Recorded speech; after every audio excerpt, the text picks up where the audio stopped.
मक्याच्या कणसाचा लाडू करणारे मस्त होणार आहे ते बिन पाकाचे लाडू. बघा कसं लुसलुशीत मूग, अर्धा वाटी काजू आणि बदाम पावडर करून घेऊ. 2 कणीस सोलून घेतलेले आहे, मिक्सरमधनं बारीक करून घेऊया. झालेले बारीक झालेले. 1 चमचा तूप घातलेलं आहे. रवा भाजून घेऊया. 1 बाउल रवा, बारीक रवा, मोठे रवा कुठलाही चालते. थोडं तांबूस झालेलं कढई ठेवूया. आपण तूप घेऊया. तूप थोडे जास्त लागणार. 3 चमचा मक्याची पेस्ट घालूया. चांगलं भाजून घेऊया. भरपूर तूप घातलं व्यवस्थित भाजायला जातं.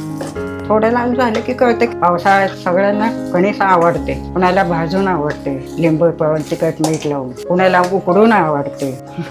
वयस्कर माणसांना कणीस खावायची इच्छा होते, पण त्यांना चावता नाही आले म्हणून लाडू करायची.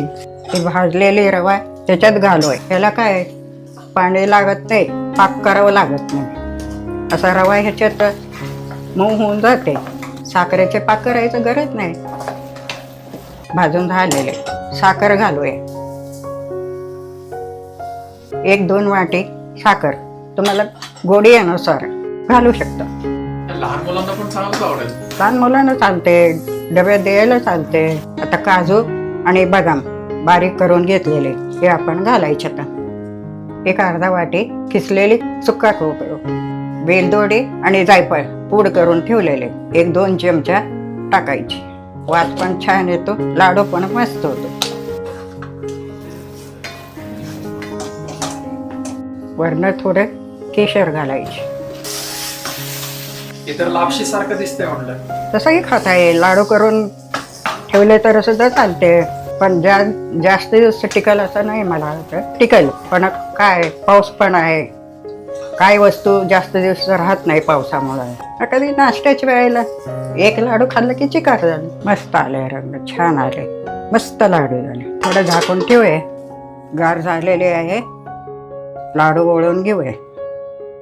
बघा कसं छान झाले. कसकशी पाहिजे तर कसकशीमध्ये लोळून घेऊया, नाहीतर खोबऱ्यामध्ये.